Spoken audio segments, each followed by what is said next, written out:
This is the Compensatory Concept with Mr. Neely Fuller, heard exclusively on TalkTainmentradio.com, the world's greatest radio.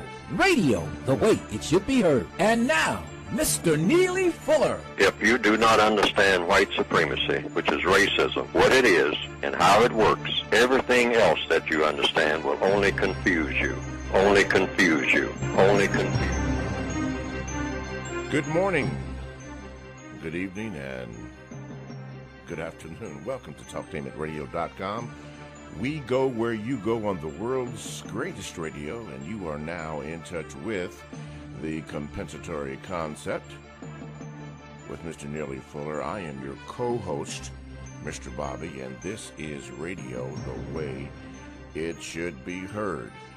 On today's topic, we will be discussing the second area of people activity, which will be education.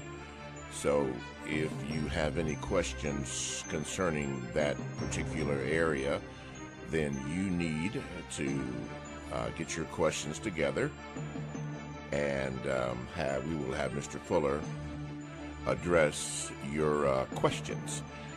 Don't forget that next week, November the 23rd, we will have a show, but it will be on the podcast. No live show next week, but we will run a show on the podcast, a previously aired show. So don't call in. I say that because we will have people who will try to call in and get the show, but we will not be on live. It'll just be a podcast. So keep that in mind. Now, for those who do not know Mr. Neely Fuller, and there are many who are coming into the knowledge of Mr. Fuller, not only in this nation but worldwide, Mr. Fuller is the author of the United Independent Compensatory Code System Concept. It is a compensatory counter-racist code guide, which he explains all throughout the show. Now, it may take a moment for you to get the rhythm of the show and to understand what Mr. Fuller has addressed in his book, and he will tell you that these are just suggestions. He will also tell you, basically to look up this information. Don't do what he says, but research that. Look it up and see if this works for you. He will tell you that, and in many other words, too. This book, he is the author of this book, and you can get this book by going to producejustice.com. That is producejustice.com. And what will come up on the screen is all the information you need to get the book. And he also has a word guide there, which he will explain later on in the program, and how effective that information is for you also. Let me introduce to some and present to others Mr. Neely Fuller Jr. Mr. Fuller, good morning, and how are you this Wednesday? Good morning, and I'm still learning. Okay. We're going to do something different this morning, and we'll see how it goes. But I got a letter. It says from a gentleman by the name of Harry, and he made a suggestion. He entitled Suggestions in Time Management, VGQ. Now, for those who do not know what VGQ means, if you stay with the program, you will eventually learn that term, because Mr. Fuller and others use this term throughout the show. He says this, Mr. Fuller, he says, as a longtime listener, I figured out a few suggestions that can help you or me get the questions answered faster and more calls during the show. He said, number one, change Mr. Fuller's commentary to the end of the show. Oftentimes, his introduction can take up to 15 minutes before a station break. Ask toward the closing if there's time. Okay? And then number two, he says to suggest to limit callers to one question. Sometimes questions are answered codified which doesn't require a second. And 3, he says, please do not ask Mr. Fuller what things he thinks. Please do not ask Mr. Fuller what he, okay, I guess it's thinks about VGQ statements. It can waste up to 5 minutes or more if he says what he thinks. These suggestions will help so that Mr. Fuller won't get cut off as often, and if he would like, maybe he can reduce his answers to 2 minutes, giving the show more quality and precision. These were his suggestions. He did mention that these were under VGQ. I will say this before you speak, Mr. Fuller, because most people want to hear you speak. There are things, Harry, that we are required by the station that we have to do, and sometimes it will cut Mr. Fuller off. We do not intend to cut Mr. Fuller off, but we are mandated to do these things, and people do get irritated by it, but we have to do those things. If it's long, we don't want to cut him off, but if it's long and it goes into the period where we have to do our commercials or whatever we have to do, we just have to do that. Basically, the show goes as Mr. Fuller wants it to go, because it is his show, and he can, if he feels that he needs to answer the question in a manner in which it requires you to get clarity, then he will do that. But other than that, Mr. Fuller, the suggestions that Harry made, what do you think about them, or you want to keep it the way it is, or what would you like, or what is your comment on that? Well, it's a democratic field, so it means that you might have many listeners, and so they would determine that, and I guess everybody would have a different opinion about the best way for it to go. Some things that would satisfy some people might not satisfy others. So I don't know how this is done. I really don't. That's something that has to be researched and whatnot, I guess, and I don't think that you can, it's my opinion, I don't think that you can come to a unanimous conclusion. Yes, sir. Some people sometimes tell me that I don't talk enough on one subject.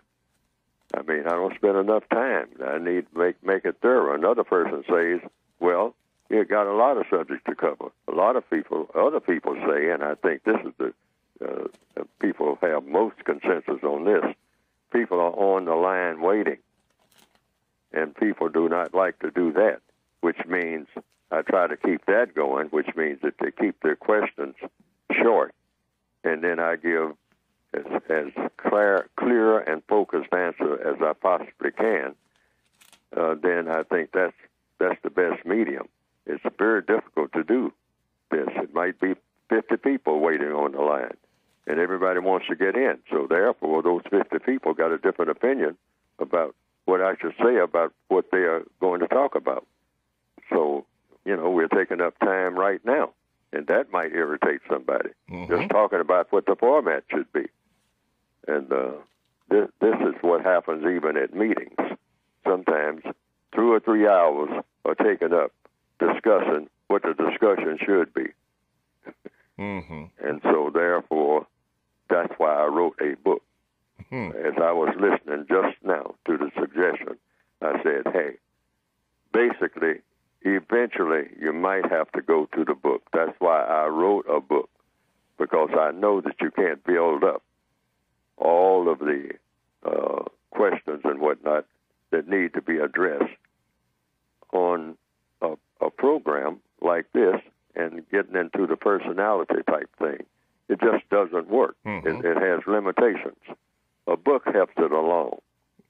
Yes. Because a book, people can pick that up when they want to and read and get their answers, the answers that they would get from me anyway. Yes, sir.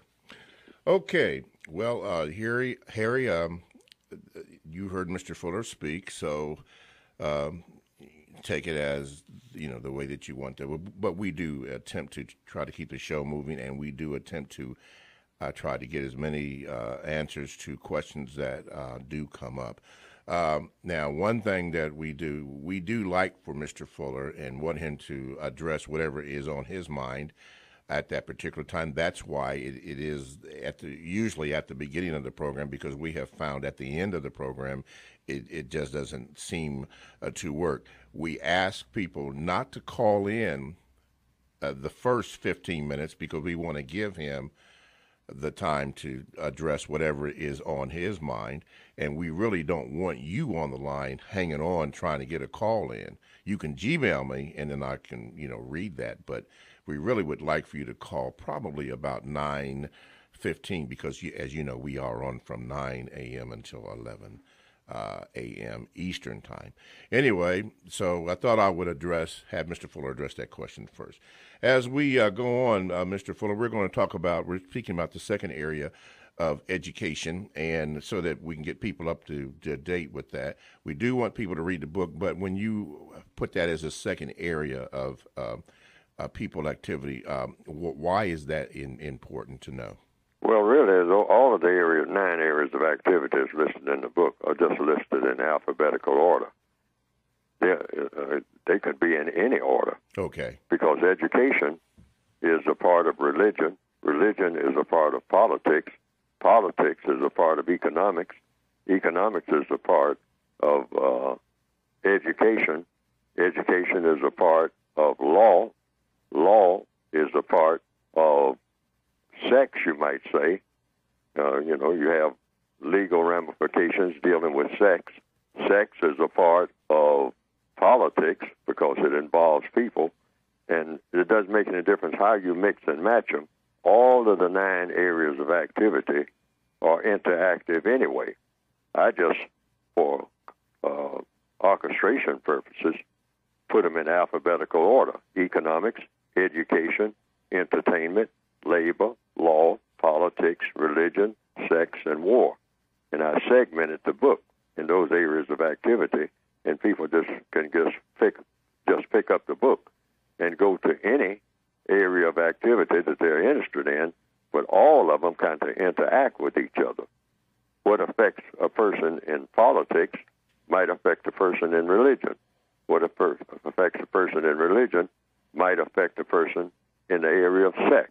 What affects a person in the area of sex may affect a person in the area of education. And we're talking about education right now. That's the second area in alphabetical order. But what is education? It's just a process of learning. Learning what? Learning anything. That's all education is. Learning. It's a process, an ongoing process. And what is education for?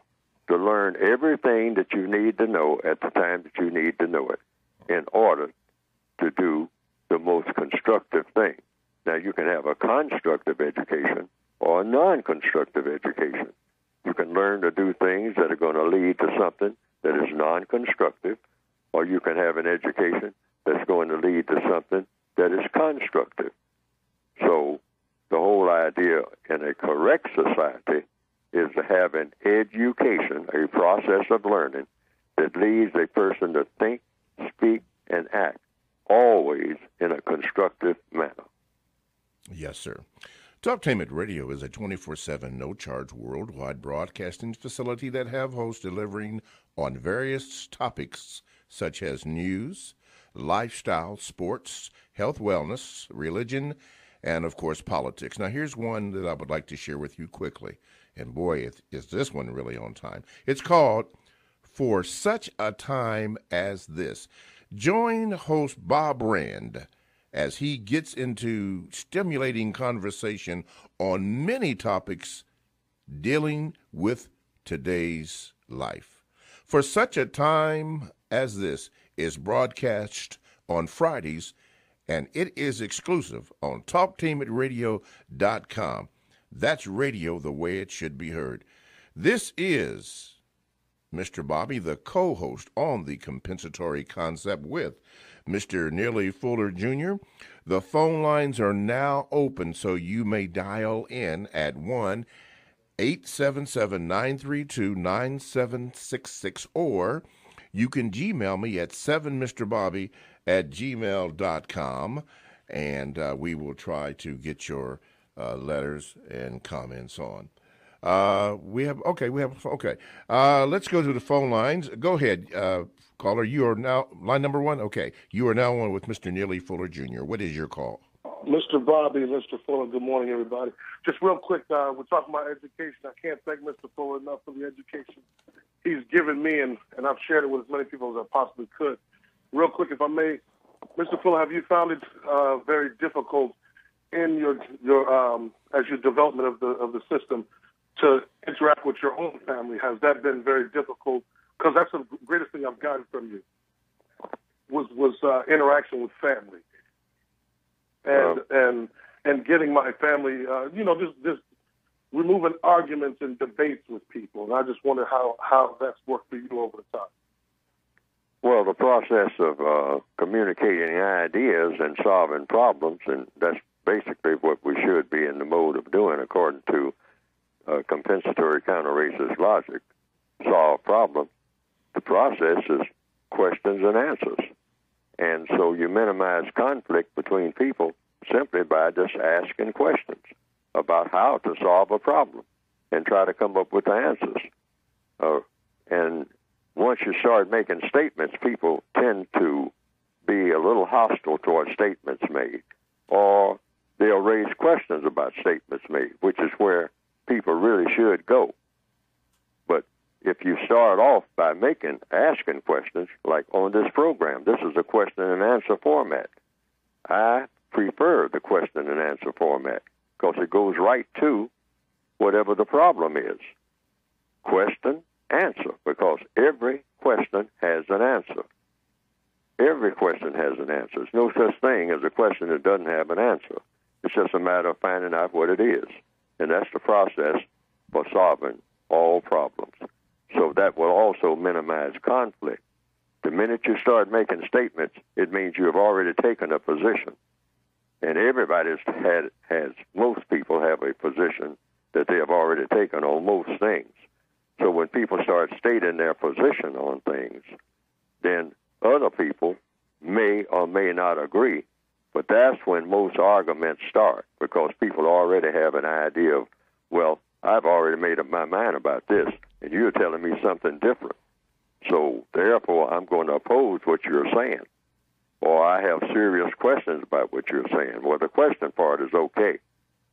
And then you can try to find out, first of all, what the truth is, and then what the truth should be. And you can do that through the process of questions and answers, and that helps to minimize conflict. Otherwise, the more statements you make, the more you're most likely to have some type of conflict anyway with anybody. Yes, sir. Okay, thank you, caller, very much for that call, and thank you, Mr. Fuller, for your addressing it. Line number two? Okay, line number two before we go to the Gmail. Go ahead, caller. You are now on with Mr. Neely Fuller, Jr. What is your question? Can I be heard? Yes, caller. Good morning to Mr. Bobby. Mr. Fuller, my question is in the area of religion. I understand, based upon the code book, that there's only one system of religion, and that's the religion of white supremacy. However, I grew up in what we would call a quote-unquote religious household, and I'm just making an observation, and I want to get your opinion on this. Many times, people that classify themselves as black Christians, we tell ourselves, and we also tell specifically our children, that they can do all things through Christ. Just based upon logic, Mr. Fuller, if we live in a system of white supremacy and none of us are able to meet or are getting to the level of things that we're supposed to have, I don't think that that's an accurate statement to tell our children or to tell ourselves that we can accomplish all these things if we haven't ended the system of white supremacy. Do you think that that's an accurate thing for us to continue to tell ourselves to do, as opposed to maybe saying we can do certain things, but our first objective is to end the system of white supremacy? Well, the position that I take is that white supremacy is not the only religion. I've never said that. I said it's the strongest religion. It's the strongest religion, and it's the most powerful religion. And why do I say it's a religion? white supremacy is a religion, people ask that question. That's a logical question to ask. All questions are logical. And so is white supremacy a religion? What is a religion? A religion is a strong belief backed up by action. If you believe something, you have to back up your belief with what you do, with what you actually do, minute by minute, each and every day. Otherwise, you don't really have that religion that you say that you have, because you're not backing it up by action. Religion is not just walking around with a head full of ideas. No, it's also what you do 1 minute after another, all the time. That's your religion, because religions have rules. Every religion I've ever heard of. Otherwise, how could a religion exist? So the rules of white supremacy have made the white supremacists the strongest and most powerful people on this planet that the world has ever seen. They're the dominant people over the non-white people of the world. They have proven that they practice their religion. See, they just don't talk their religion, they practice their religion all the way. And it's become the dominant religion of all the religions put together among all of the non-white people on the planet. Now, I cannot condemn any other religion. The code does not allow me to do that. If a person says that he or she is a Christian, I say, practice your religion. That's what the code tells me to do. If a person is a Muslim, a Buddhist, a Confucianist, a Jew, I expect the person to practice his or her religion. But also the code requires me to ask that person. If a person says, for instance, I am a Christian, in fact, I am a type of Christian. I'm not a Catholic. I'm not a Jehovah's Witness. I am a Mormon. Well, the code just requires me to say, okay, you said that you are a Mormon, and that is Mormonism is your religion. What does your religion require you to do? See, everything is about the doing part. I don't care what you believe. I shouldn't care. That's not. When it comes to religion, you shouldn't care what a person believes. You should care about what they are going to do. And the main thing you should care about what they're going to do is what they are going to do when they interact with you in all of the 9 areas of activity: economics, education, entertainment, labor, law, politics, religion. That is, when they interact with you according to what your religion is, because you might have a little difference of opinion here, sex, and war. And that way you get what you call understanding, and you minimize conflict, or it might mean you are going to be in serious conflict because people have different religions. But you want an understanding, first of all, of what that other person's religion is and how their religion is going to affect you. And that's really all you should be interested in. What does your religion tell you to do when you interact with me? That's the most important thing. Not what you believe or how you pray when you go behind the mountain or up under the ground and all like that. That's your business. That's between you and your creator, or whatever you say your creator is, if you have one in your religion.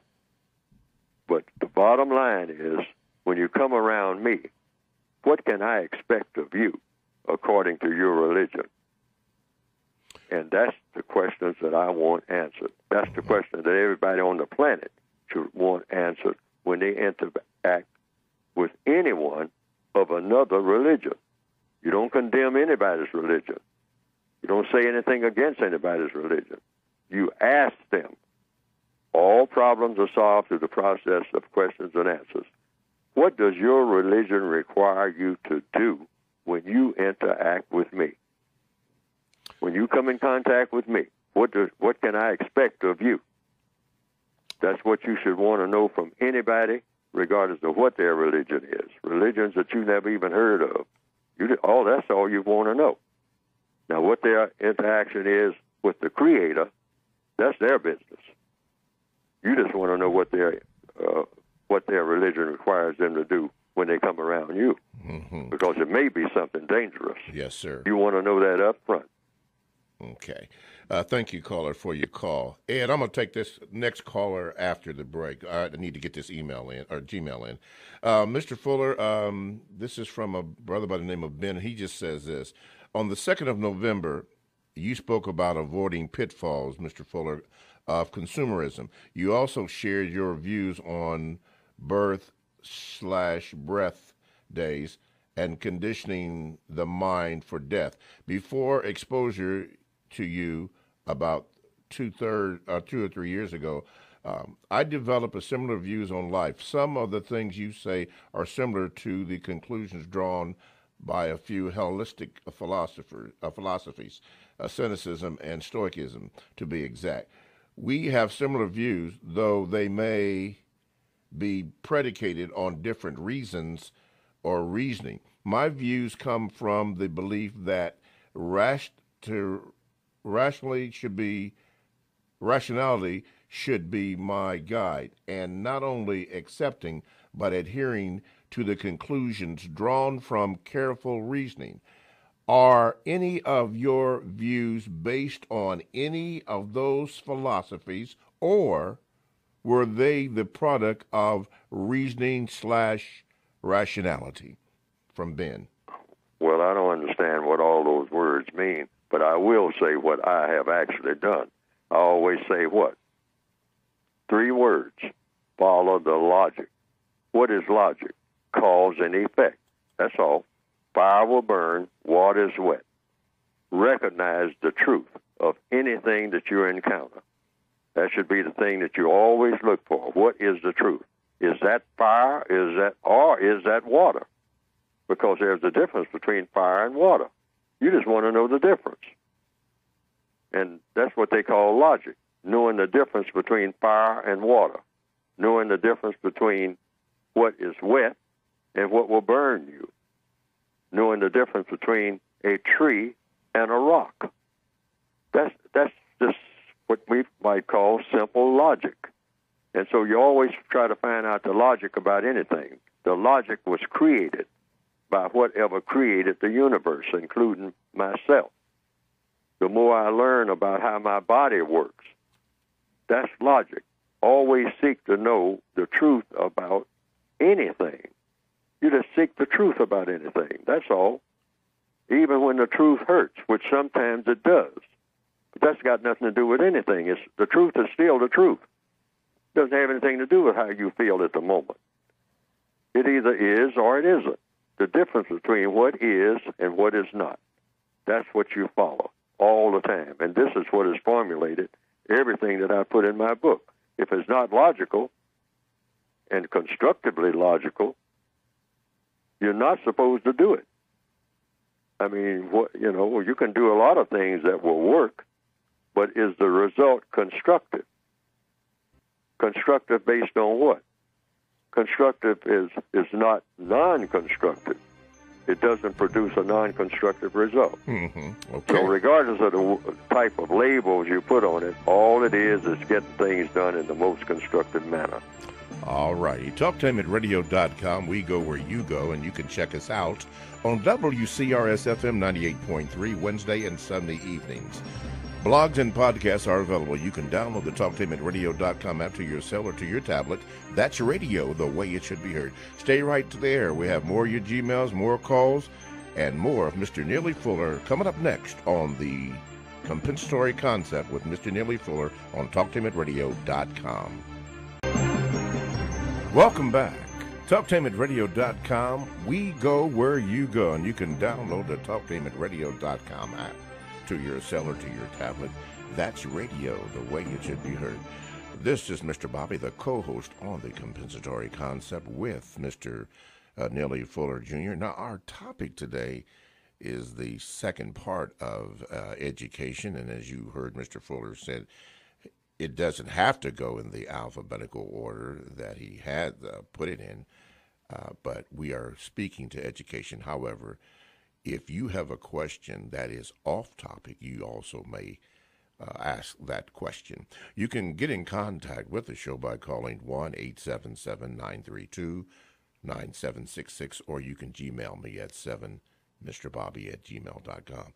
Before we go to the email, let's go to the call. What line are we on? Line number one? Okay, line number one. You are now on with Mr. Neely Fuller Jr. Good morning. Good morning, Mr. Bobby and Mr. Fuller and the entire Talk Team staff. Can y'all hear me okay? Yes, sir. Okay. My question is for Mr. Fuller is about applying the code and my attempts to become more codified.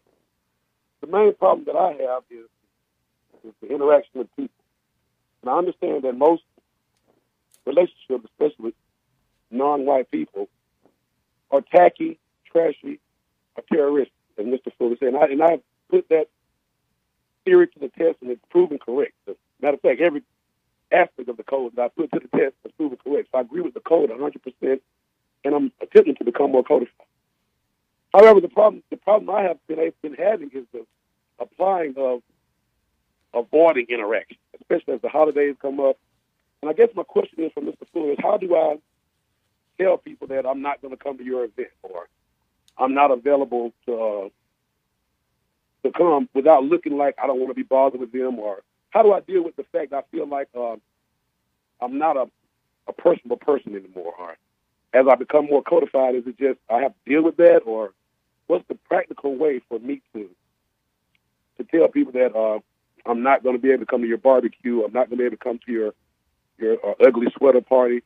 Because white supremacy is so involved in our day-to-day lives. How do I do that without looking like a snob to people, looking like I think I'm better than other people? Because some people have charged me with that, as I just attempt to stay codified. And no, I'm not coming to your barbecue because you're going to have alcohol there. I know it's going to end up tacky, trashy, or terroristic. Okay, Mr. Fuller. I couldn't hear.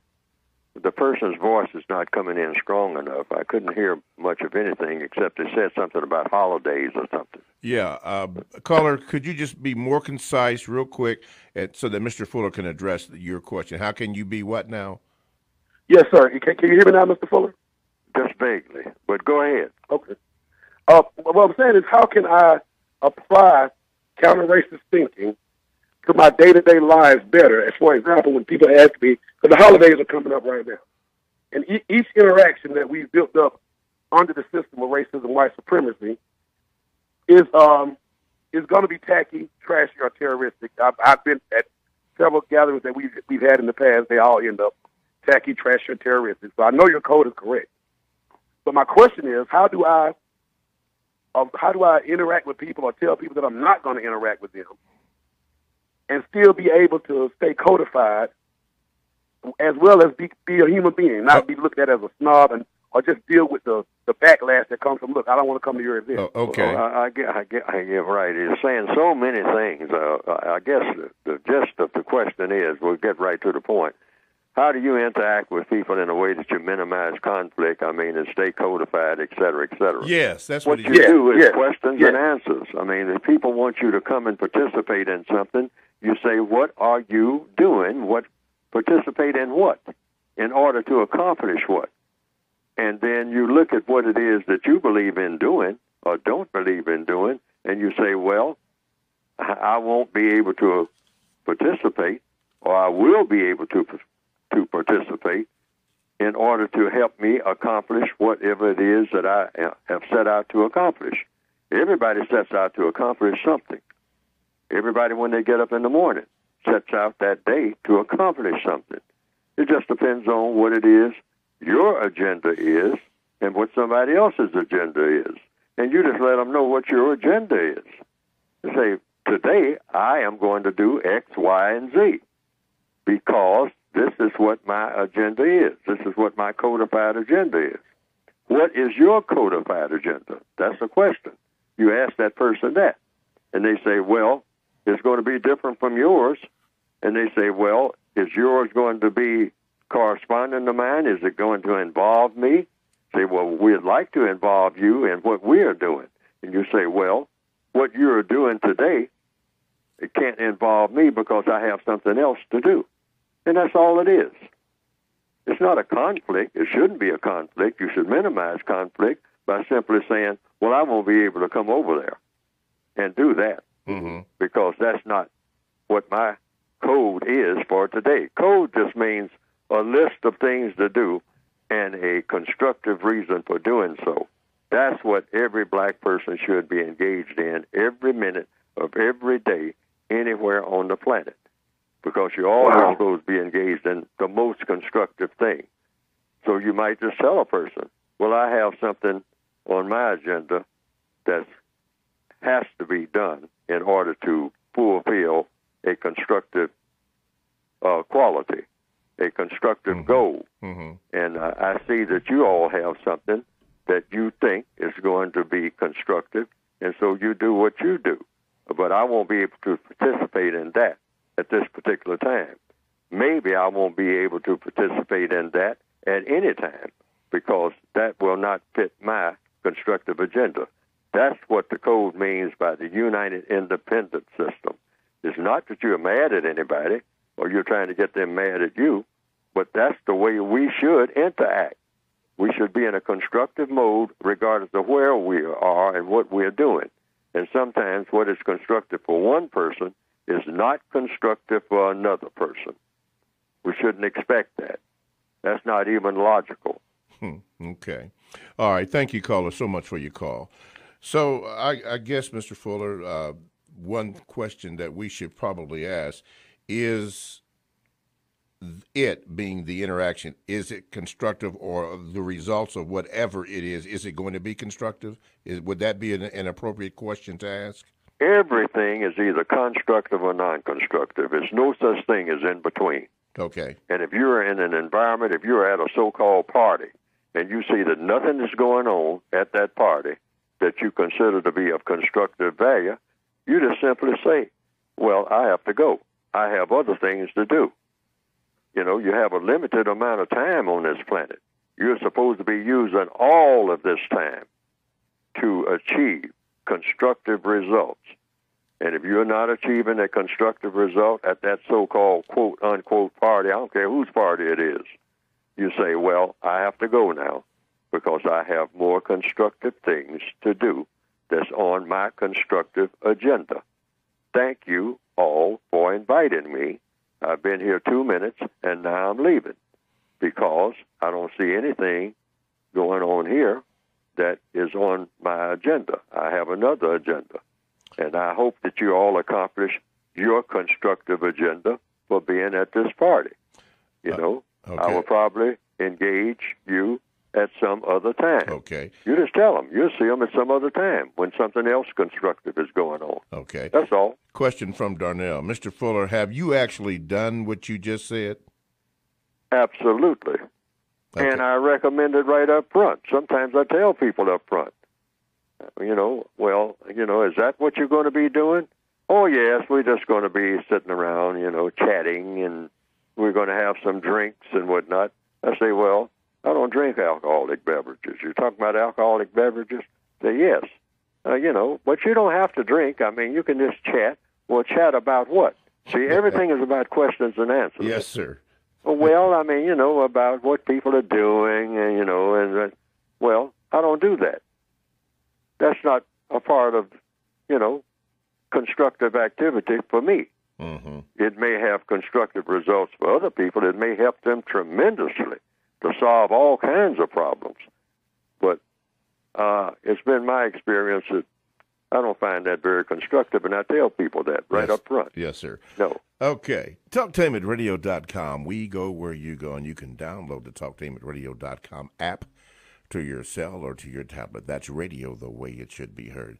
This is Mr. Bobby, the co-host on The Compensatory Concept with Mr. Neely Fuller Jr., and our topic today is the second area of people activity, which is, according to Mr. Fuller's suggestion, education. You can direct all of your calls toward that particular subject, or if you want to go off topic, you may do so by calling 1-877-932-9766, or you can Gmail me at 7mrbobby@gmail.com. Before I go to the Gmail, Mr. Fuller, could you speak or address your book and the word guide? The basic textbook, the United Independent Compensatory Code System Concept, that's the basic title. A corresponding title, supplementary title, you might say, is the Compensatory Counter-Racist Code, textbook workbook for victims of white supremacy. Suggestions on how to think, how to speak, and how to act, how to hold a conversation, and what to say when you're holding a conversation about a subject to try to get to the truth of a matter, and how to use that truth in such manner, hypothetically, in other words, your goal being to use truth in such a manner that it produces justice and correctness. And it's called a compensatory code, which is described in the book, because it's making up for what's missing. Yes, sir. And what is missing is justice. So you can get the book by going to producejustice.com. That's producejustice.com. And I have that website there with that type of title because that's what we're supposed to be trying to do on this planet. I mean, everybody's supposed to be in the business of trying to produce a product that is needed on this planet, which means justice, which means guaranteeing that no person is mistreated and guaranteeing that the person that needs help the most gets the most help. And it's directed to the individual person. Everything in the book is directed to the individual person because if you solve the problems of each individual, you solve the problems of all individuals. That's the concept. Yes, sir. Okay, so you can get it by going to producejustice.com.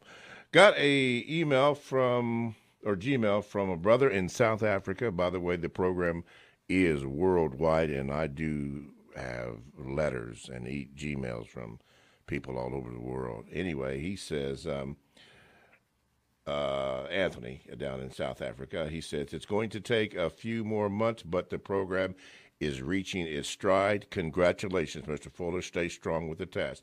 By the way, my favorite segment of the transmission is the, quote, 2-minute brother, closest thing on the internet to a barber patron. Thank you, Mr. Fuller and Mr. Bobby, as said to warrior soldiers. Thank you for your service, Mr. Fuller. That comes from Brother Sloan down in South Africa. Thank you, Brother Sloan. Let me see. Let me go to this one here. I better wait on that one. I have to ask Ann a question about that. Let's go with this one here. Let's see here. Let me see if I can get it up on the screen. Okay. Mr. Fuller, this comes from a brother by the name of Larry. Mr. Fuller's explanation of what motivates the white supremacist is right on point. However, they don't have to live in the mansions and have swimming pools. Even those that eat cat food and live paycheck to paycheck get their enjoyment and satisfaction out of seeing blacks being brutalized, lynched, massacred, earthquaked, etc. They conclude that no matter how bad things may be for them and how they are exploited, thank God they are not black. In fact, that is why those in control keep us around. Mr. Fuller? Yes, it's three things. What's the purpose of white supremacy? Fun, glory, and/or material comfort. Now, some white supremacists get all three. Most white supremacists want to have all three, but many white supremacists will settle for just one of those. Fun. You know, they're going to have the Negro lynching today. You know, I'm barefoot, I'm a white man, but I'm going to that lynching because I want to see that Negro lynched. I like seeing him swinging from that tree. Just the good old boys. That next thing, fun. just the good old boys, just having fun. We'll hang 'em high and watch 'em die in the noonday sun. Saddle up, boys. Let's go get 'em. You know, yes. Fun, glory, and maybe some material comfort. You might get something out of it, material gain. You might be able to take somebody's land, or take somebody's house, or take somebody's so-called tribe over, have sexual liberties with the people after you conquer them. I mean, that's material gain and whatnot. Mm-hmm. But you might just be able to just get one of the three. But a white supremacist mind says, get something, and the something got to be one of those three. So sometimes one white supremacist will say, well, hey, I got the fun and I got the glory, but I want the material gain too. I want a whole lot of money, and I want the swimming pool, and I want the house. And another white supremacist say, oh, I'm not interested in a swimming pool. I don't even swim, and I don't need a big house. I mean, I live in a hut. I like it like that. I live in a tent. But I still want to go to that Negro lynching today. So you'll find people of all three persuasions, all of whom are white supremacists, at that Negro lynching. Mm-hmm. Okay. Last week, you talked about you and Dr. Welsing when you would go out on tours or speaking engagements. And you said that one of the things that you tried to do, since the work was separate, is that you kept it separate. I believe you said that she spoke to what it is or what the causes were, and you spoke of how to remedy that. Was that correct? Or something to that effect? How to remedy what? White supremacy. To remedy? She spoke. I think you said something about she spoke to the causes of it, and then you spoke to, which was different from yours. You spoke to what can be done about it, which was to implement a system of justice. Oh yeah. See, what I was talking about, I just was handling the modern day goals of the white supremacists. They don't have the same goals as they had, I guess, 2,000 years ago, or whenever they started. It might have started out, some people say, with genetic survival. And so, but the evidence shows that they are concerned about that now, but not as concerned as they were when they first began. Yes. That's the way that I see it. Because they've already covered that. See, once you got all the non-white people under your thumb, you don't have a fear of them because you can kill them anytime you get ready. We're already in prison. Yes, sir. All you got to do in any prison, anybody that knows it, if you want to kill every prisoner in that prison, and you got total command of that prison, all you have to do is just run them out there 10 or 15 at a time and line them up and shoot them. That's no problem. Okay. The white supremacists are in that position right now, as of this minute. Yes, sir. They can selectively go from place to place and kill every non-white person on this planet systematically. And it's nothing, absolutely nothing short of intervention by the Creator to stop that, yes, sir. Logically speaking. Okay.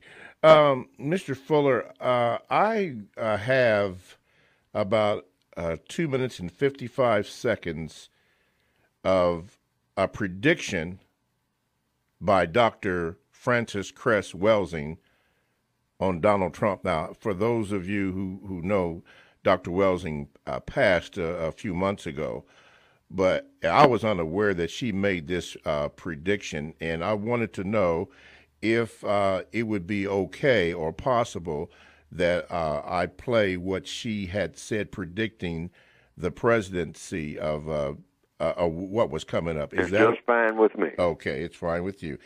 If I can do this, I'm not sure, but let me give it a try here. Okay, here it is.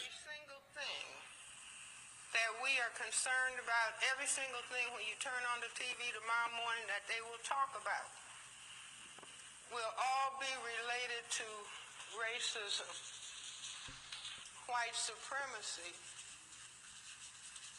as a system. Turn it up louder. This is as far as I can get it. Okay, Donald Trump.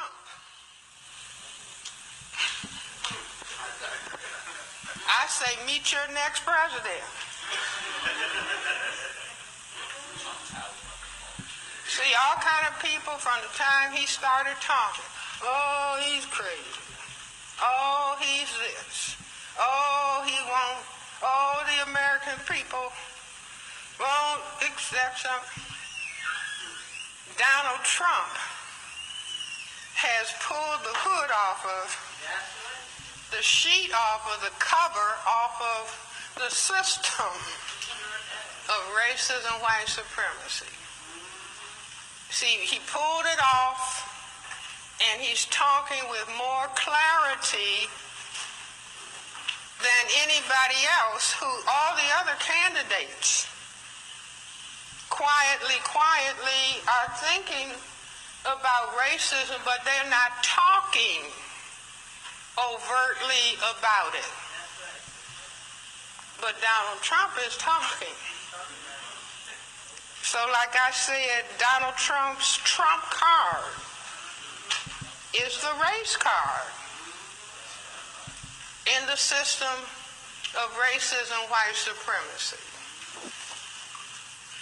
The New York Times editorial today,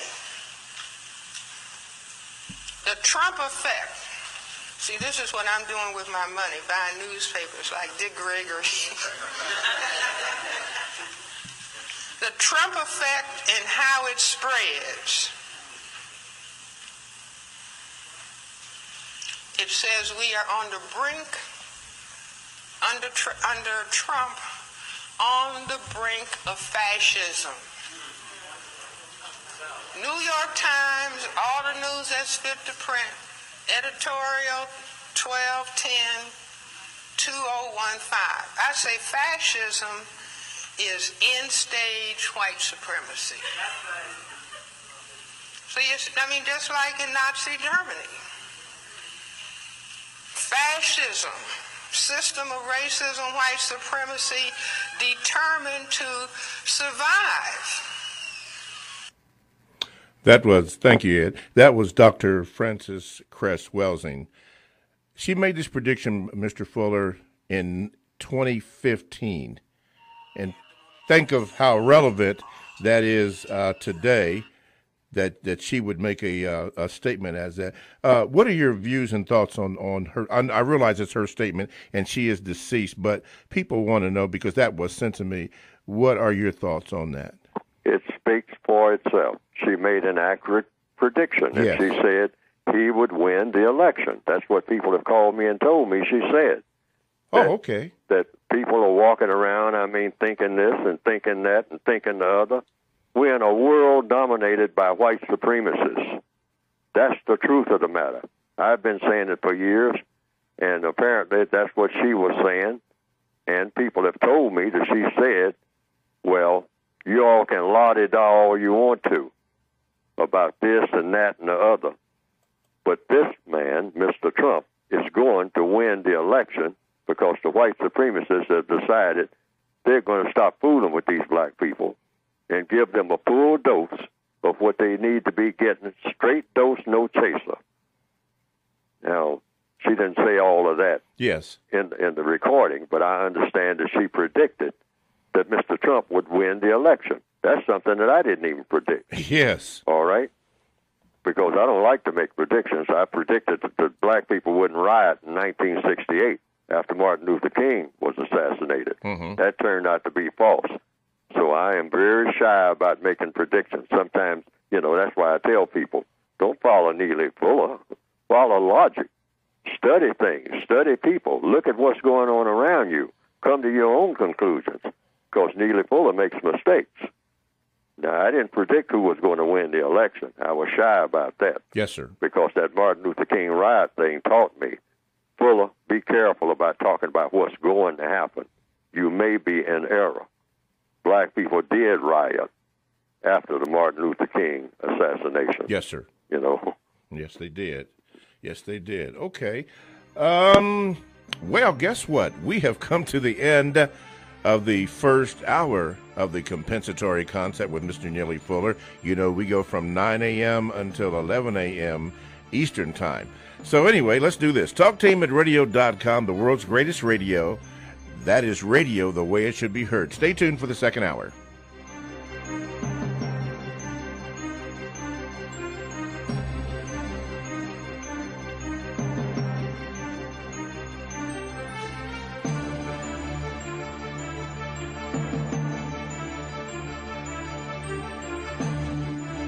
Thanks for listening to the Compensatory Concept with Mr. Neely Fuller, heard exclusively on TalkTainmentRadio.com, the world's greatest radio. The most important question in all racial matters is why. One should always ask it. Radio, the way it should be heard. You've got the power. The world's greatest radio. TalkTainmentRadio.com. Talktainment Radio, worldwide sound. Talktainmentradio.com. We give you a reason to come. The world's greatest radio. We give you a reason to stay. Radio, the way it should be heard. You got the power. The views and opinions expressed are those of the host and guest and not necessarily those of TalkTainmentRadio.com, the management, the staff, or K&E World Network, LLC.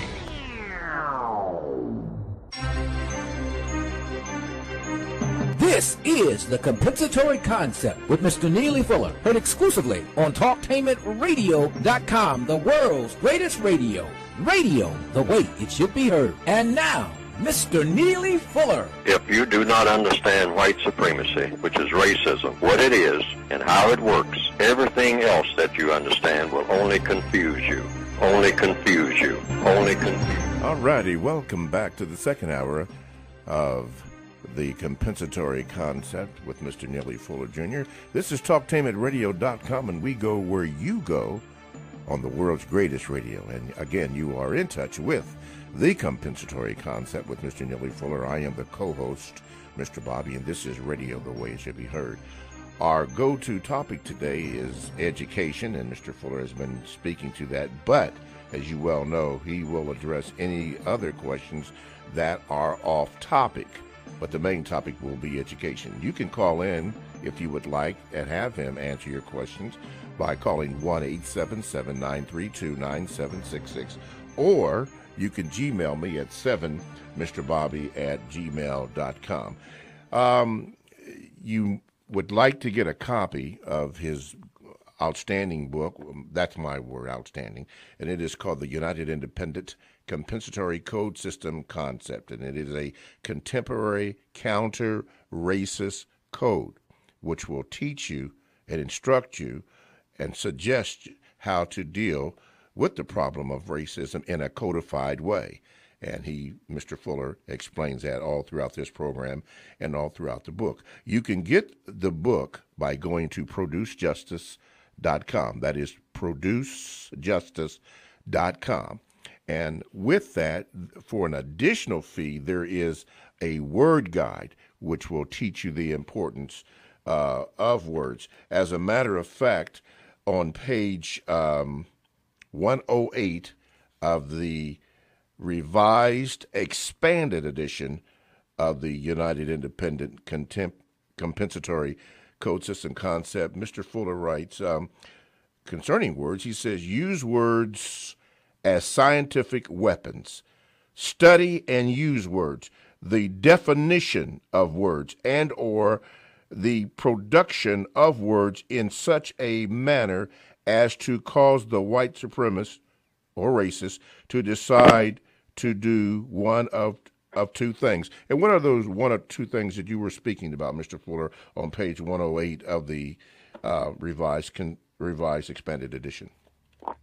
The whole code code concept that I have written about counter-racism, which means replacing racism with a system of justice, replacing white supremacy with the system of justice, is all about doing one of two things: forcing the white supremacists to have to decide to do justice or to kill all of the non-white people on the planet. That's what we should be trying to force them to do, try to persuade them to do. You can use the term force, persuade, guide, whatever you want to use. But that's where we need to take them, because the white supremacists do not want to give up white supremacy. Yes. I mean, it works very well. It's very difficult to get people to give up something that's a benefit. Doesn't make any difference if the benefit was ill-gotten. The benefit shouldn't have existed through that process, but that's what they did. They were able to pull it off. Now, we need a better system than that, because that system is designed to do nothing but harm people. Harm people, harm people. It's built in. There's no way to have a system of white supremacy without harming people, because that's what it's designed to do, to inflict deliberate harm on people of color. It's designed to do that. So you need a better system, which is a system of justice, which means what? Guaranteeing that no person is mistreated. Mm-hmm. And number two, guaranteeing that the person that needs help the most gets the most constructive help. That's the compensatory definition for justice. Yes, sir. That's not the popular dictionary definition for justice, but that's the one that I made up, because the definitions that I have discovered for justice didn't make sense to me. Yes, sir. They didn't have any focus. They didn't have any clarity. In fact, they even used the word fair to be equated with justice. Fair means white. So in other words, you got to have white. You got to be white in order to practice justice. I mean, how did fair get into it? That wasn't I would say, the best choice of words. Yes, sir. Because people might have what? When they see the word fair associated with the word justice, a person might get confused. Mm-hmm. And the white supremacists thrive on confusion. Yes, sir. So the white supremacists are trying to force their victims into just being subject to white supremacy. We are supposed to be forcing them into making a decision. Kill us all or establish a system of justice. Yes, sir. Nothing in between. Okay. Do one or the other. Let's get this thing over with, one way or another. Have a world dominated by justice, where nobody's mistreated and everybody gets the help they need, or one of us, the non-white people, versus the white people. One of us are not even on this planet, period. Okay. This planet is supposed to be governed by justice, not by racism, period. No in between. All righty. Let's go to the phone lines. Line number one. You are now on with Mr. Neely Fuller Jr. Go ahead. Thank you for taking this call. May I make a few comments, my good brother? I'll tell you what. One comment, and you got 2 minutes. Go. Mao Zedong said religion is the opium for the masses. A brother mentioned the Roman Catholic Church. The Vatican is in Rome, but it is an independent state in the city of Rome. The Vatican is about as large as a city park. Why did the Vatican need the power of an independent state? Because the Vatican knew that the Roman Catholic priest would be abusing young boys across the world, and they would use that as protection. They also took the black man penis from the lynchings that Mr. Fuller talked about. Now, when I talk about suggesting to people to think about leaving, getting out of here, that does not mean I am leaving or I will get out. It is just a suggestion that you might can go somewhere, live your life out, or save your grandchild a child life.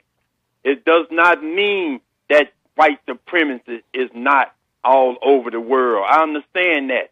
And Dr. Welsing was right about Donna, Hitler, Mussolini, Dump. But remember this, he is not the puppeteer.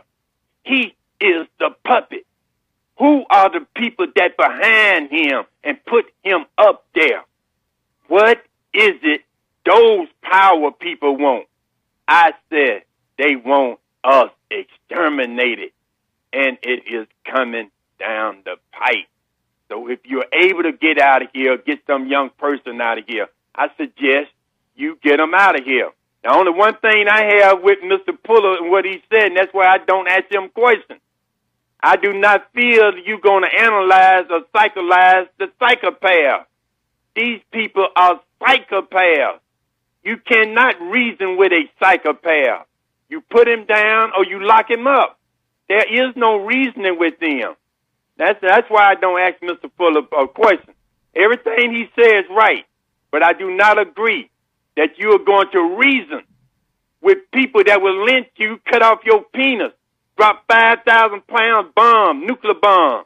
Oh. I don't see no reasoning with these people. Okay, my brother. Okay, thank you, I brother. appreciate it. All right, thank you, my brother.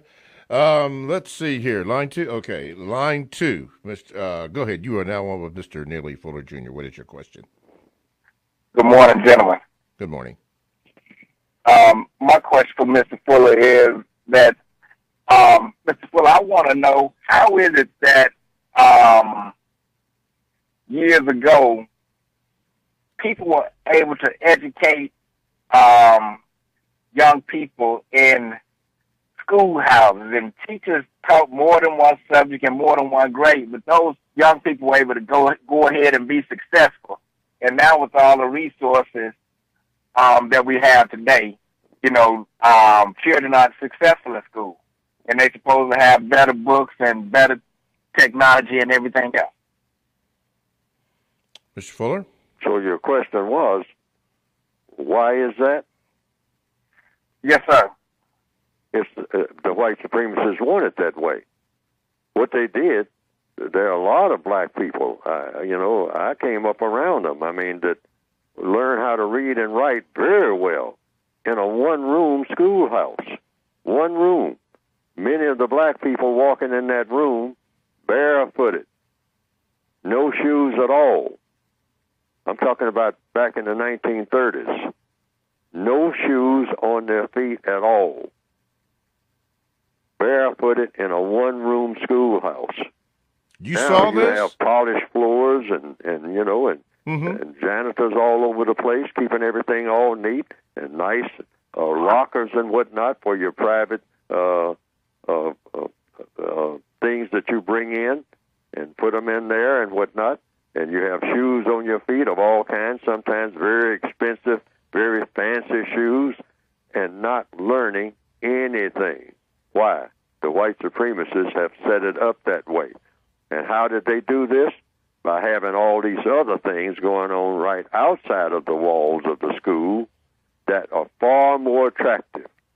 And so you're sitting there waiting for the bell to ring so that you can join what is going on out in the streets, because the streets now is the schoolhouse. That's where you learn what the real deal is. And the streets are telling you, be a gangster. That's what the streets tell black people now in the Northwestern Hemisphere, maybe in other places. Be a thug and prey on, kill the people that you were raised up around. Make everything as miserable as you possibly can for everybody that you encounter who looks like you. That is the educational system now. And that's why that has the dominant influence. And it's all kind of little inventions and devices to help that along. So when you walk in those walls and people are talking about, and then another thing, they're mostly talking about white people's successes. What Kit Carson did and all that, and what Julius Caesar said and what he did and all that, and what Christopher Columbus did and all that.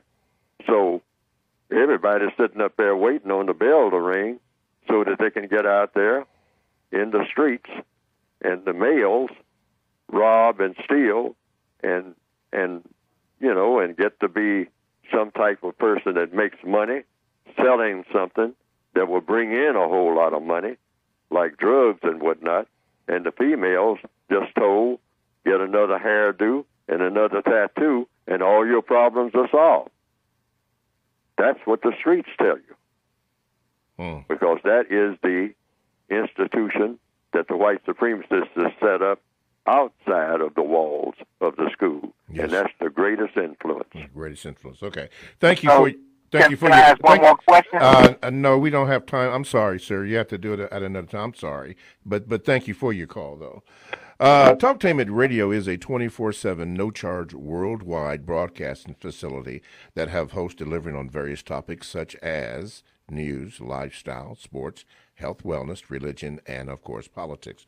Now, here's one that I would like to share with you, and it's called Urban Flow. Urban Flow. Inspired by the evolution of the hip-hop and neo-soul subculture, this show provides diversified social analysis, commentary, and intellectual satire that addresses some of the most challenging matters impacting quality of life today. Urban Flow provides a digital environment for listeners to share ideas and opinions on current events, politics, and millennial arts, the movement, and provides a space for the engagement of established and new artists. This is hosted by Dorian L. Wingard, the other DL of Talk Radio. It premieres today, Wednesdays, on TalkTainmentRadio.com, and that is radio the way it should be heard. This is the compensatory concept with Mr. Neely Fuller Jr.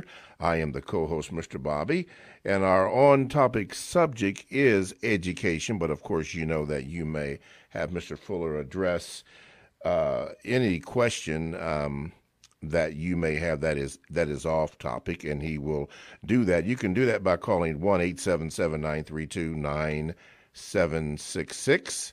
Or you can Gmail me at 7mrbobby@gmail.com. And our phone lines are kind of jammed, so I'm going to have problems in getting some of the emails read, but I will do my best. Let me go to the phone lines. Line number 1. You are now on with Mr. Neely Fuller Jr. What is your question? Good morning, Mr. Fuller. I was just noticing that Herr Trump is not even in office yet, and he's got my mind going back through the history pages, reading the Trail of Tears, reading the slavery classifications, reading the Nazi Germany classifications. I was just noticing with the Hispanics, he seemed to be trying to divide them up in groups and give them classifications. Remember during the slavery years, we had mulattoes, quarter rooms, octoroons. During Nazi Germany, they had you divided up according to your racial purity as well. And I just find it interesting that this man is giving off a lot of signals, and I think people really need to search our history books and this history that we got here to get a clear picture of what's going on now and what to do about it. Mr. Fuller? Well, those are comments, so the lady didn't ask a question, but what is going on now, it seems that just it's like magic. The white supremacists are expert magicians. Magicians do what? They know how to deceive people. So a principal part of white supremacy is what? Deception. When they can't fool you, they'll hit you over the head. They'll commit what you call direct violence. Deception is a form of indirect violence when it's used to do incorrect harm to a person. And the white supremacists are masters of deceit, fooling you. Speak with forked tongue. Say one thing, do another. Now, during what seems to be the Trump era, many white supremacists said, boy, but that takes a lot of effort. Trying to keep these people fooled takes a whole lot of effort. You have to constantly be on your toes. You have to constantly watch what you say. You know, you have to constantly keep them all drugged up and whatnot. Tell them that, give them something under the guise of helping them that's going to do them harm. But you put a lot of sugar on whatever it is you give them, whether it's in the area of economics or in the area of sex. You'll say, hey, try this. This is something new. Try this in the area of sex. I mean, This is something it's old, but it's new because not enough people are doing it. And this is what you black people need. And it's going to help you. It's going to help you be something that you've never been before. And so I'm going to take you down this road. And then they wink at each other. And they're putting this over on people and whatnot. But they are being deceptive in doing it. But now many white supremacists are having arguments with other white supremacists saying, I'm tired of trying to fool these people. Let's go back to stomping on them. I mean, hey, it takes too much work fooling them. It's easier to stomp on them. But the refined white supremacists said, oh, yeah, it'll be easier for a short period of time. But when you stomp on them, and we have done that in the past, you wake them up. You keep them on their toes when you go around kicking them every day. Every time you see one, you kick him and call him a name. That keeps them woke. That makes them be on alert. That makes them get serious. We don't want any serious black people. We want to keep them walking around thinking that everything is just fine, and keeping them acting silly, keeping them doing stupid stuff like we have been successful in doing. But the other white supremacists say, yeah, but it's so tiring, and I'm tired of doing it. I don't see any point in doing it. Just kick them like we used to do. Kick them. Just kick them. Every time you see one, give them a good, swift kick, and laugh when you do it. That's the good old-fashioned way. Yes. Take us back to that. Mm-hmm. Okay. Thank you for your call, caller. Let's go to the email here. It says, Mr. Fuller, my question is, this is coming from Brother D. He says, my question is, if what we are seeing now, and I'm going to read it as he wrote it because he does write phonetically, Mr. Fuller, is if what we seeing now is with racism being more in our faces is a good thing. You got the KKK planning on having a rally for Trump's victory, a white mayor of West Virginia calling Michelle Obama a ape in heels, in the chief of staff of Trump being an admitted white supremacist. You always say that part of way to deal with white supremacy is if people are being honest, and it seems these people here are telling us exactly how they feel about us. So is this good instead of the usual thing of using code words in being deceptive? The answer is, broadly speaking, truthfully speaking, yes. It's best for everybody on the planet to tell everybody else on the planet, I mean even on an individual basis, exactly what you think of them.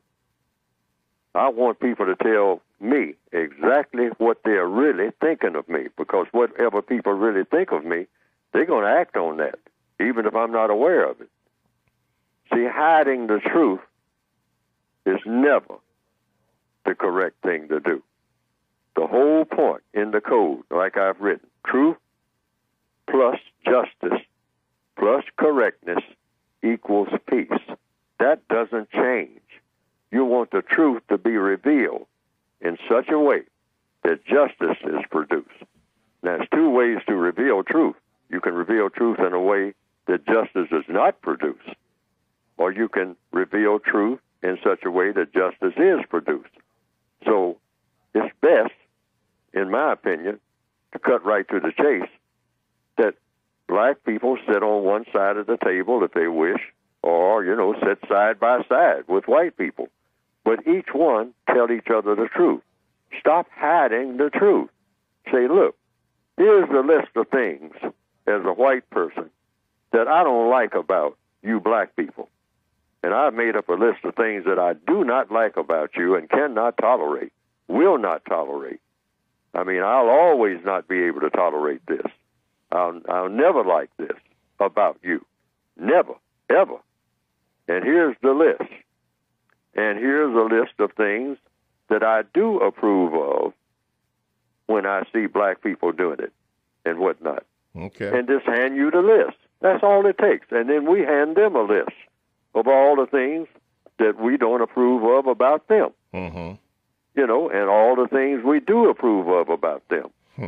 Now we get an understanding, but everybody's standing around smiling and grinning and high-fiving and backslapping and all like that, and it's just like Michael Corleone's and Barzina's.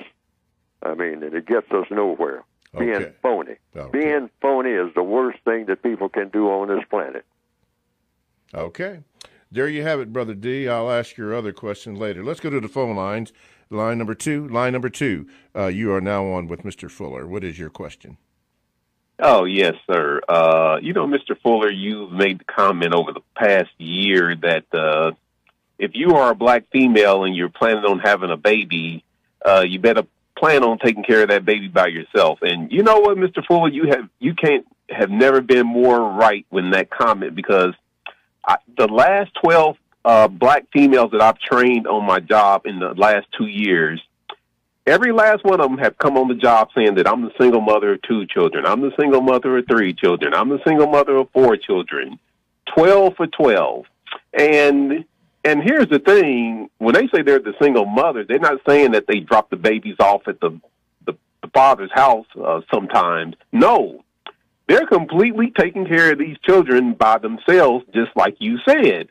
And, one of them, I ain't going to mention her name, but she's got 2 kids, and she's got to leave her children at home overnight by themselves.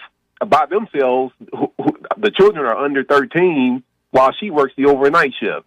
Now, this is going on all over the United States, Mr. Fuller. So here's my question. Why is this going on? Why is she sleeping with these type of men, and why are black men doing what they're doing is on her behalf, is just going from one to the next, just doing the same thing? I mean, is this programming, slavery? What's going on here? Okay, thank you for your question. Mr. Fuller? All of the above. Program, slavery, the white supremacists are behind it all. They have trained us to do this because they know that that's a recipe for disaster. And we're just sleepwalking right through it. So the remedy for that is truth. What's going to happen? In other words, logic. Follow the logic.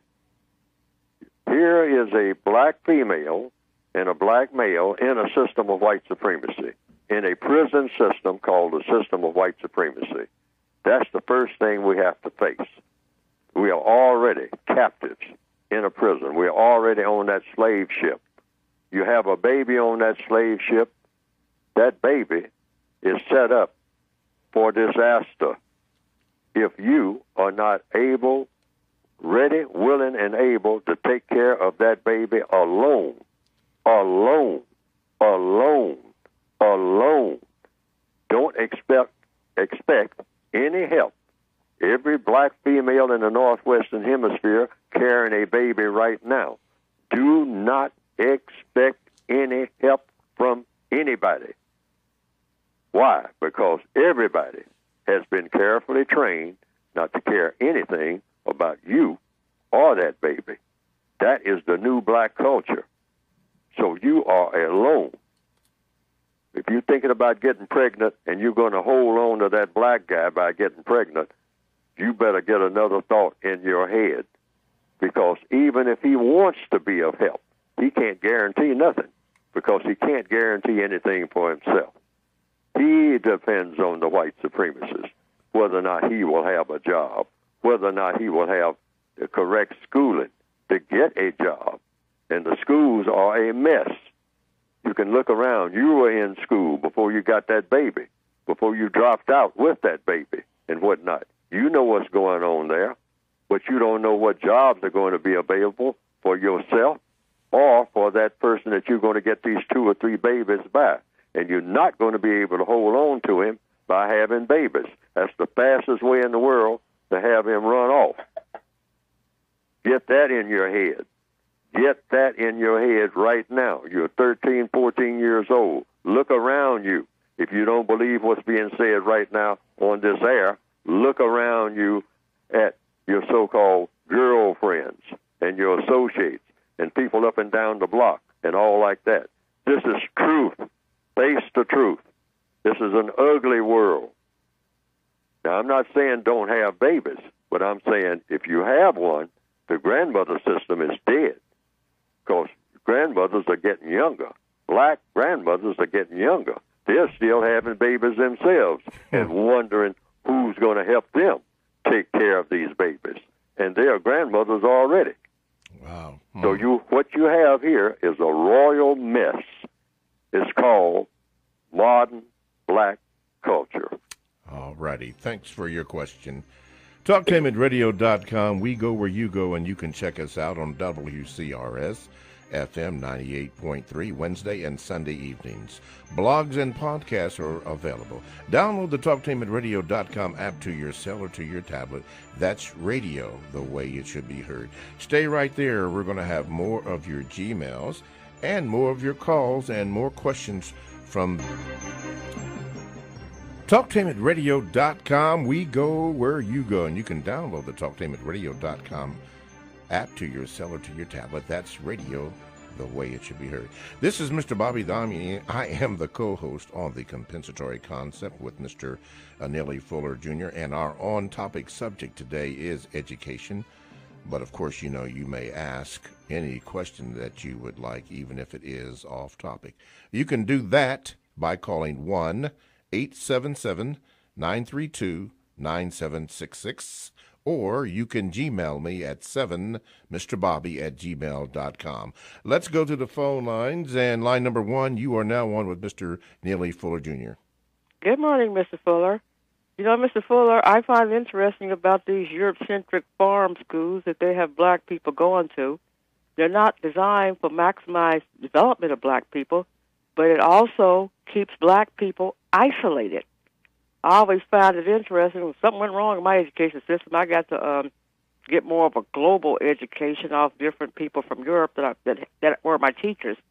So as an adult, I noticed that I would get a Walgreens card and call across the globe and get all kind of help off of strangers. I would even call England, South Africa, get foreigners that I never heard anything from to do my homework for me. They'd get all the answers for me. But I'm saying all that to say this, Mr. Fuller. I'd like to hear your opinion on what type of schools we need. What type of? Yeah, I mean, we got these Europe-centric farm schools to keep you isolated. What type of schools do you think we need? What type of food? Schools. School?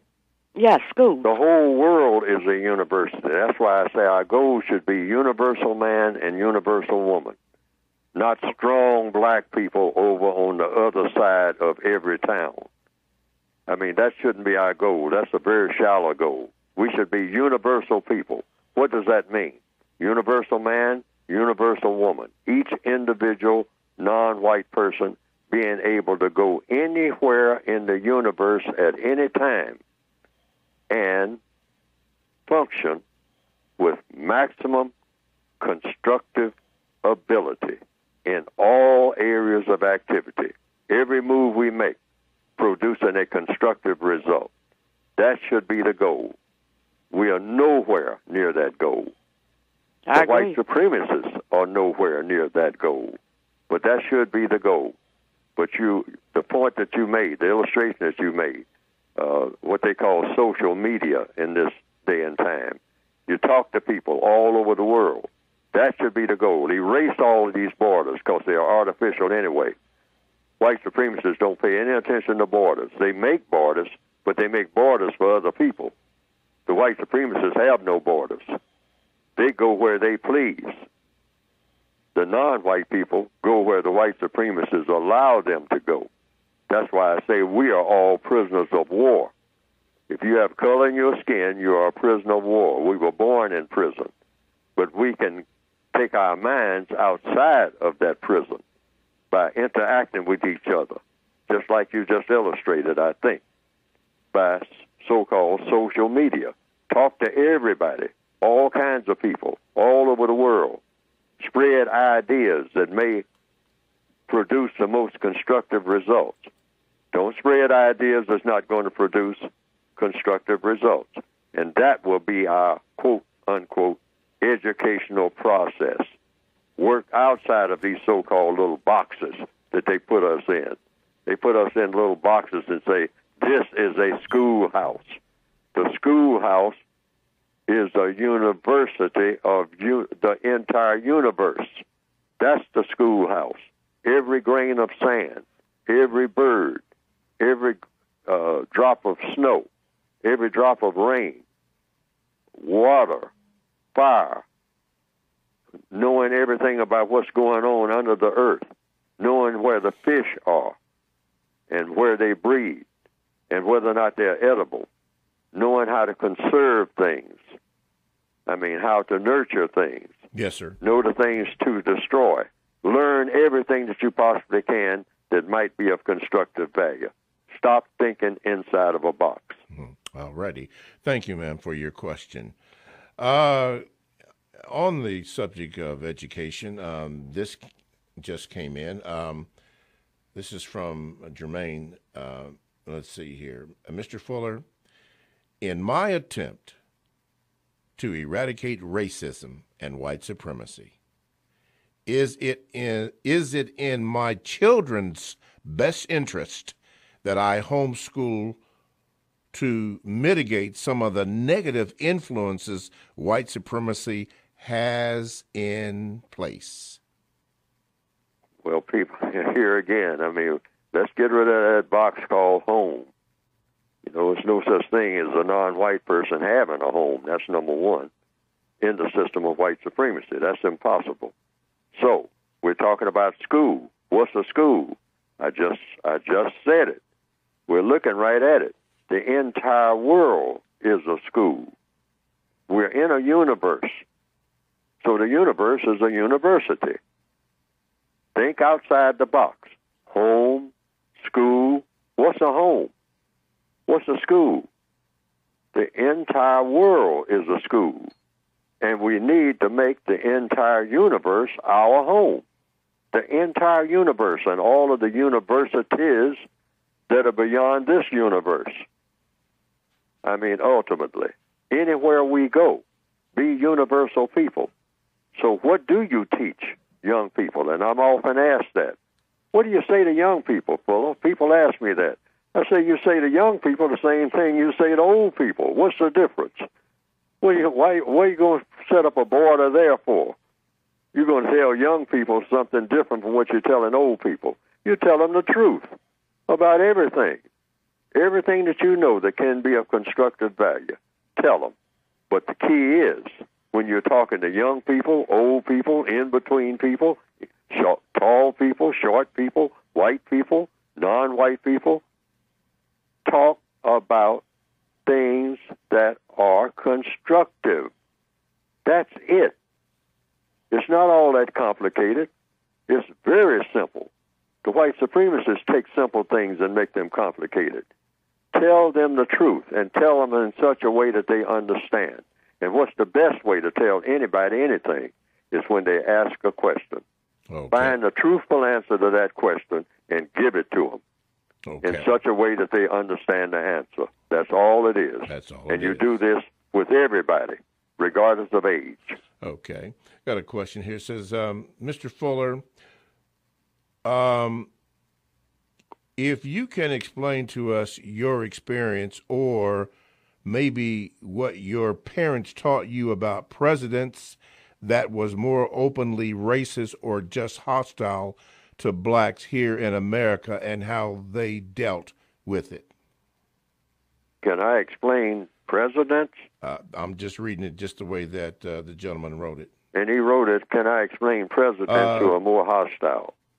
It says, if you can explain to us your experience or maybe what your parents taught you about presidents that was more openly racist or just hostile to blacks here in America and how they dealt with it. No, that question never came up within that context, but I just follow logic now. I mean, it makes it real simple, and that's what I recommend at this very moment. You just say, we're in a system of white supremacy worldwide. So any white person who is able to be a white supremacist probably is one. In the code book, it says every white person should be suspected of being a white supremacist if that white person is able to be a white supremacist. Why? Where's the logic here? It ain't personal, it's business. The logic is we're in a system of white supremacy. Right. Somebody's got to be a white supremacist. So since we don't have a master list of who is and who isn't, and many white supremacists are very deceptive, yes, then it's the duty of a victim of white supremacy to suspect that any white person who is able, key word here is able, to be a white supremacist probably is one in a system of white supremacy. Yes, sir. Because the system of white supremacy is the only government on the planet. So somebody has to be a white supremacist. It's just a matter of whom. Okay. So you always suspect any white person who is able to be one, of being one, until individually that white person proves to you that he or she is not a white supremacist. All righty. Let's go with this. We're going to go to page 109 in the revised, expanded edition of the United Independent Compensatory Code System concept. You wrote, when talking about the most logical reasons why the white people of the known universe have not killed all of the non-white people, study and exchange views about the following statements. Could you select one of those statements and expound on it, please? Well, I'm not looking at it. So. Oh, okay. I'll read one to you. I'll read number 2. It says, during the existence of white supremacy, the white people who, quote, desire, end quote, to kill all of the non-white people fear to do so because they fear that great harm may come to them from whatever is, in the, quote, the source, end quote, of the existence of all the non-white people. What do you mean by that?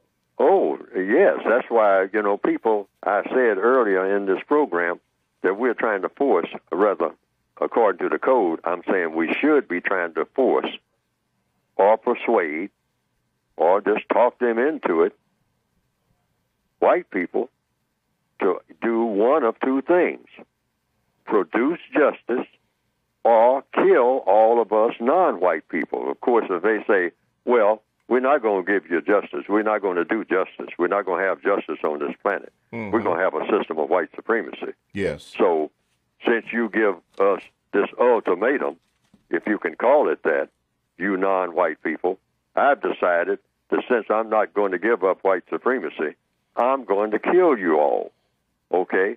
So what we would do about that is try to defend ourselves as best we can, knowing full well that we are going to lose, except if there's intervention from whom? Whatever created non-white people. Now, all the people who say that they have faith should test that faith all the way.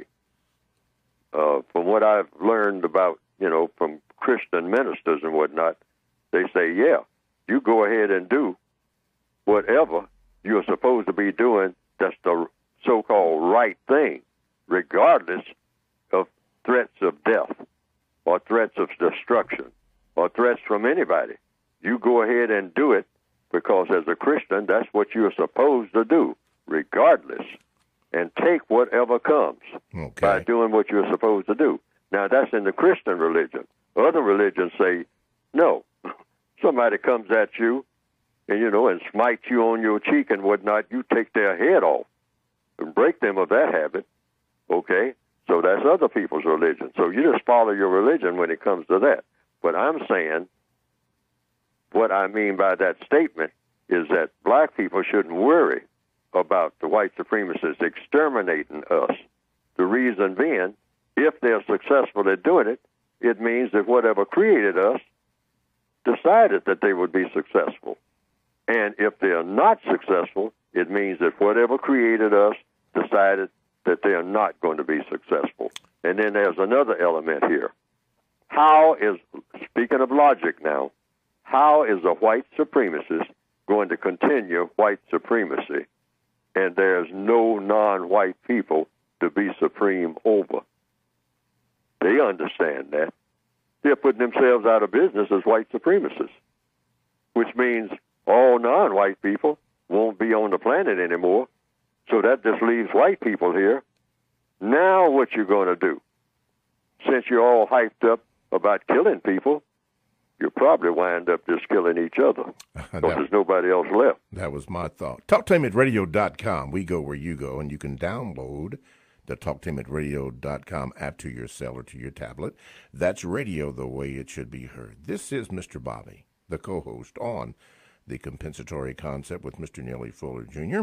We are on topic today is education, but of course you may ask any question you'd like by simply calling 1-877-932-9766, or you can Gmail me at 7mrbobby@gmail.com.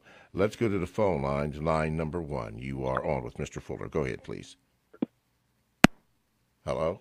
Okay. Let's see. Line number 2. You are now on with Mr. Fuller. Go ahead, please. Good morning, Mr. Bobby. Good morning, Mr. Fuller. This is thank you for your work. Thank you, Mr. Bobby. This is a follow-up call. There was a young lady who called in, and she needed some help with some people in her community who were unable to read Mr. Fuller's work. She called at the end of October.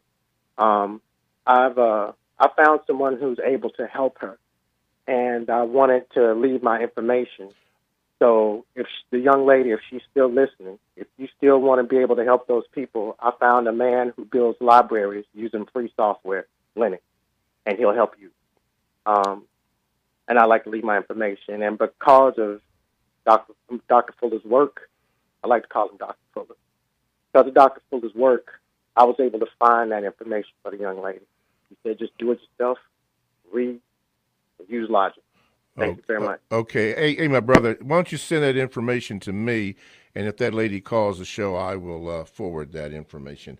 Okay, thank you very much. Mr. Fuller, you, again, on page 109 of the revised expanded edition, you said when talking about the most logical reasons why the white people of the known universe have not killed all of the non-white people, study and exchange views about the following statements. The last statement that you made was simply this. Number 3, it says, it is possible that another reason why some white people do not desire to kill all of the non-white people is because of the belief that if white people try to reproduce themselves through sexual activity with white people only, such activity may result in a form of white incest that may be eventually lead to the disappearance of white people through a weakening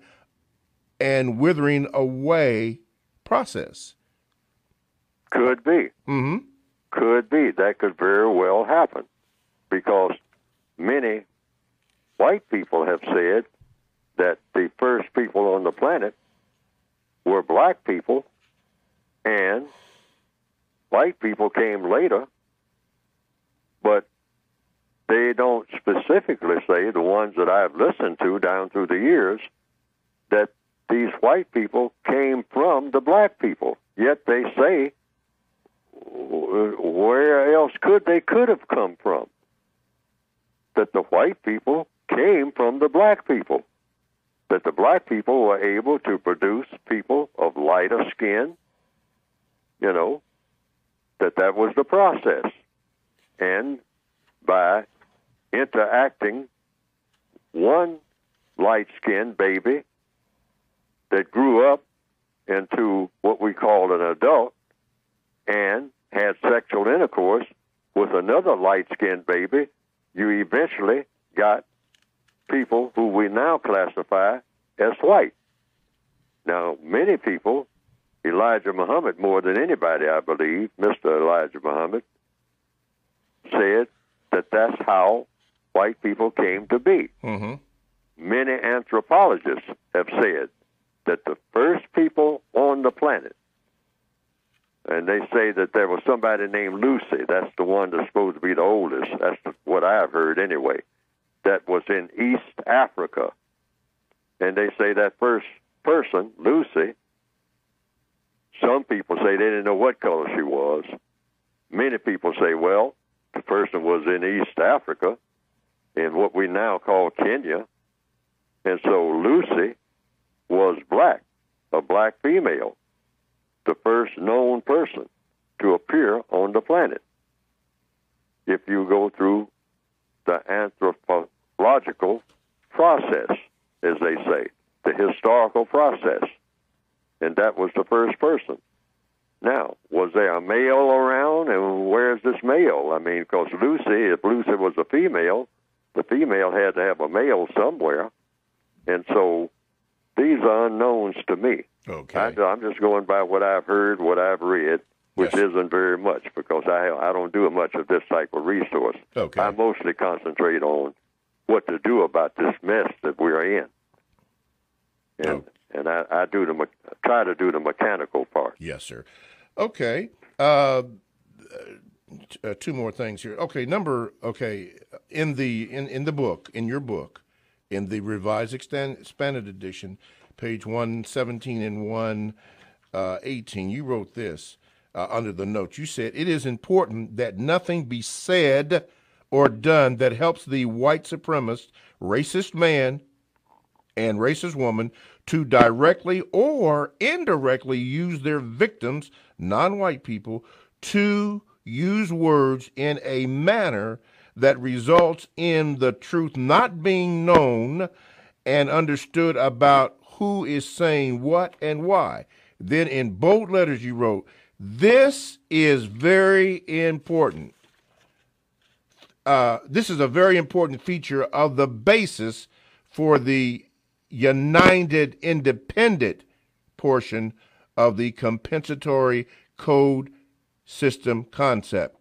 Be aware of the white supremacist racist tactic of changing, distorting, subverting, and or directly or indirectly claiming authorship or ownership of what a victim of racism says, writes, etc., about race, racism, and or counter-racism. Could you speak to that before we ask you the last question? Yes, sir. Very, very, very important. The racists are masters of deceit. Now, what's the purpose of fooling somebody, deceiving somebody?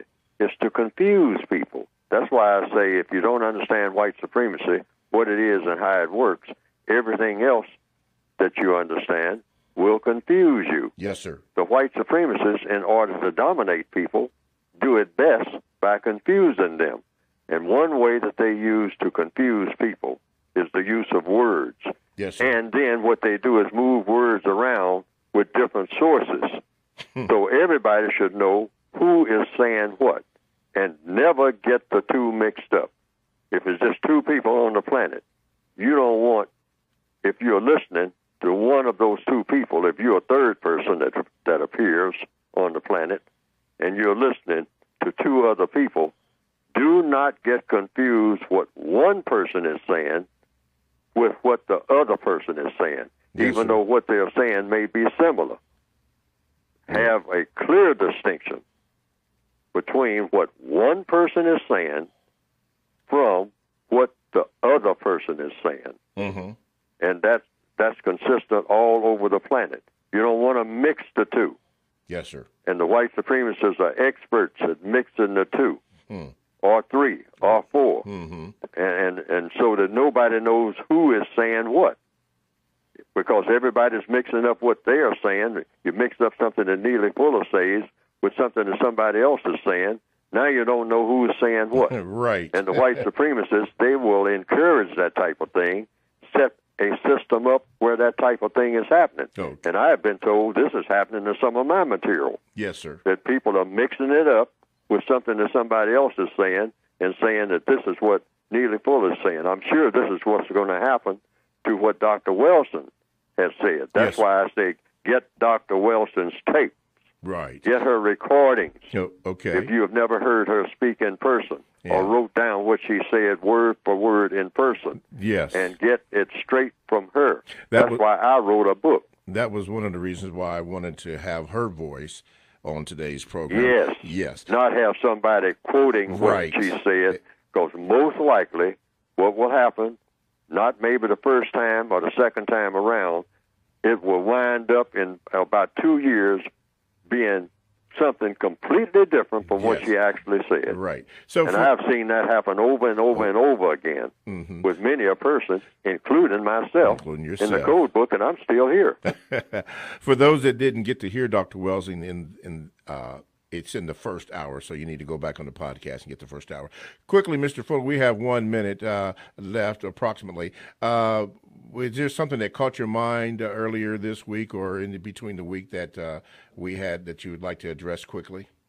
No, in order to give better service, I mean, particularly with this extended extra hour, the requests that have been made that the people want to get their questions in to me about the code, I'll refer to the code book mostly, but I'll try to also, because I'm not the best writer in the world, and that seems to be obvious, so I will try to explain what I have written to as many people as I possibly can. All right. Thank you, Mr. Fuller. Thank you, callers. You've had a